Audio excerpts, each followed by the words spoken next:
That is the amount of power that is going to be vested and trusted not only in your hands, even the little children. Even the little children.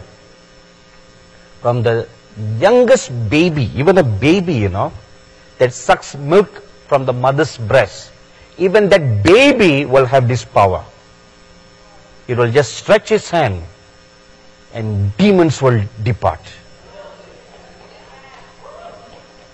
This is written in Psalms 8:2. In the whole of last year, you know, we have a 24-hour television network called Angel TV. I'll talk about it tomorrow. So in that network, the Lord told me to design special programs for babies, for little children, even for fetus in the womb. And I began to preach it.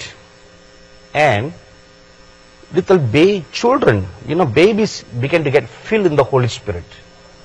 The fetus in the womb, 6 months and older, they get filled in the Holy Spirit watching our TV programs.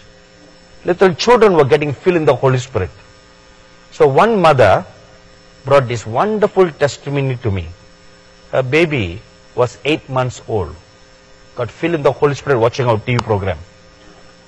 One day, her relative, a 13-year-old girl, visited them. And this girl came near the baby. The baby looked at her. First it cried. This baby never cried at even strangers. But when this girl came, it just cried. And this 13-year-old girl was wondering what's wrong. And then the mother came, and this baby lifted up its finger and pointed at the girl and just smiled. A demon departed from that girl. The girl was possessed with a demon spirit. 8-month-old baby. Psalms 8:2 was fulfilled. I was so thrilled, you know, when this testimony was reported to me. And we interviewed the mother and the little baby. And now that little baby is 1.5 years old. And the miracle story continues. They are doing what the scriptures are saying. These are the days. See how privileged you are to live in such a time as this. How privileged you are.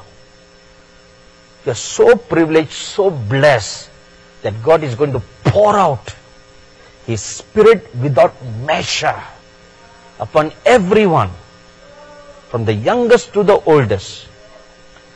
Before we can receive this glory, something needs to be done in us. That's my message this afternoon. It's titled, The Lamb.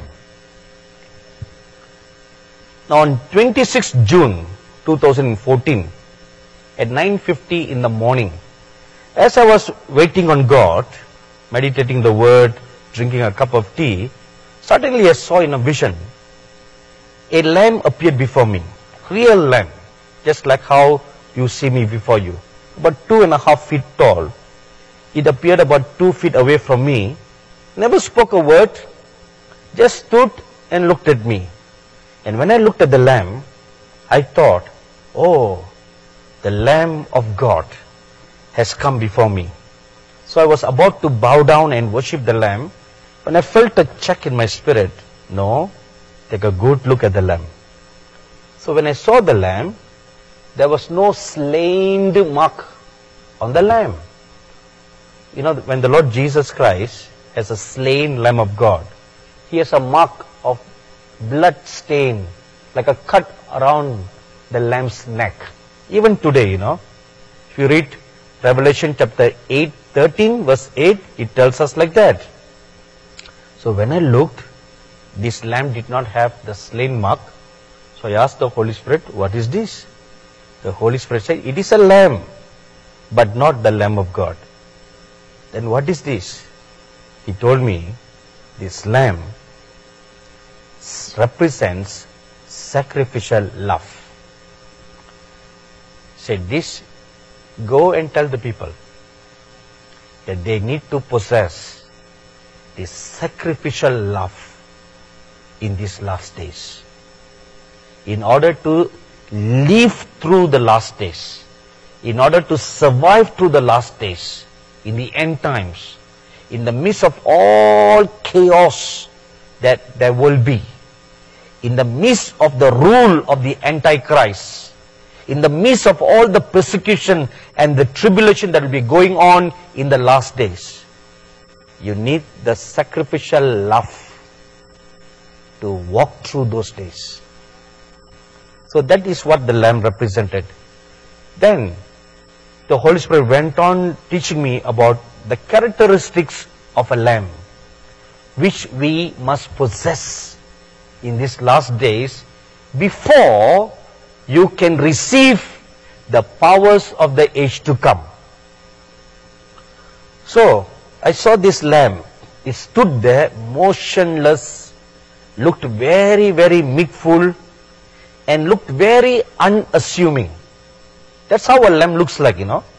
It has no airs about it, doesn't carry a name card. Have you ever seen a lamb carrying a name card?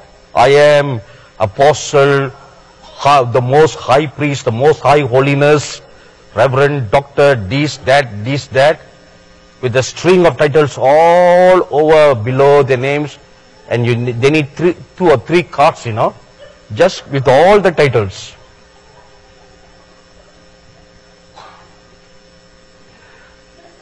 It's so comical these days, you know. Sorry. So comical with all these titles. Have you ever seen a dog carrying a tag dog? No, it doesn't do that. When it barks, oh, you know, that's a dog. Likewise, if you are an apostle, the very fruit of your ministry will advertise who you are. When you are a prophet, when you begin to walk in that realm, the very fruit of your ministry will tell others who you are. You don't have to carry a tag, you know, prophet, apostle, doctor. If everybody becomes a doctor, who's going to be a patient? Somebody has to be a patient, you know. You know, many, many years ago, an organization in Kuwait, they wanted to present me an honorary doctorate degree, you know. So they said, oh, we have selected you, we have studied your ministry, blah, blah, blah, blah. So we would like to present you with this award. So please come to Kuwait for 3 days of meetings, and then we will present you this award.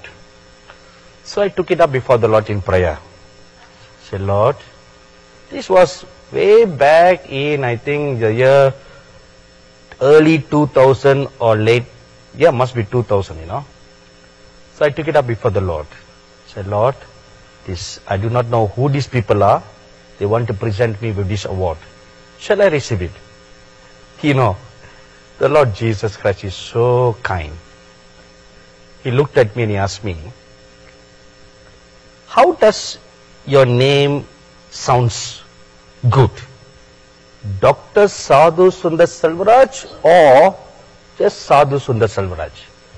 So I said it several times to myself, you know.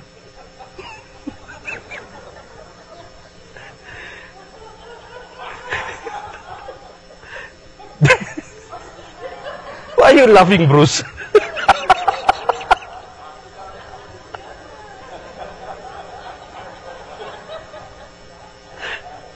So I answered the Lord, Lord, just Sadhu Sundar Selvaraj sounds very good.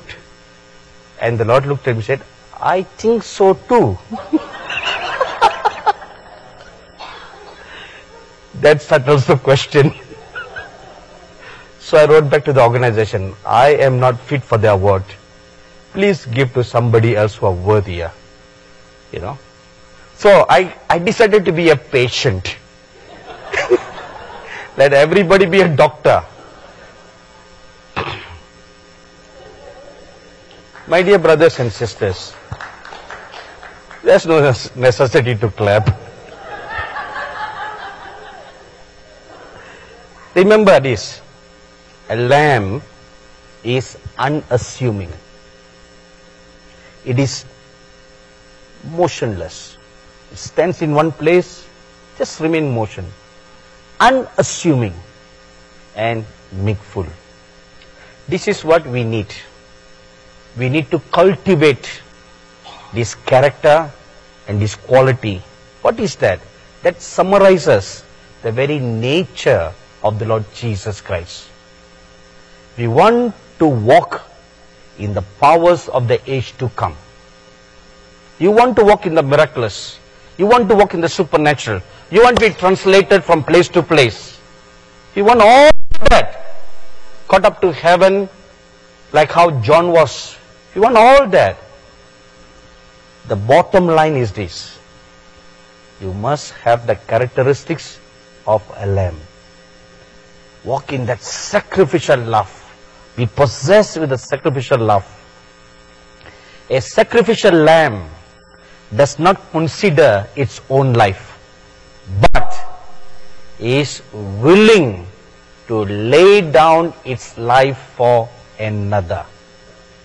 That's what a lamb does, you know. Do you like steak? Where does it come from? Someone died for you to enjoy a steak, you know. Don't laugh, ponder. Right? A sheep died, was killed so that you could enjoy a ribeye steak or a T-bone steak. Or nowadays they have the T-Rex steak. That's my own invention. It's a big one, you know. Bigger than a T-bone steak. So I call it the T-Rex steak. See, a sheep, a lamb, died so that you can enjoy something. That's what a sacrificial lamb is all about, you know. It doesn't live for its own. When you are filled with the sacrificial love of God, you no more live for yourselves. You're always willing to lay down your life for another.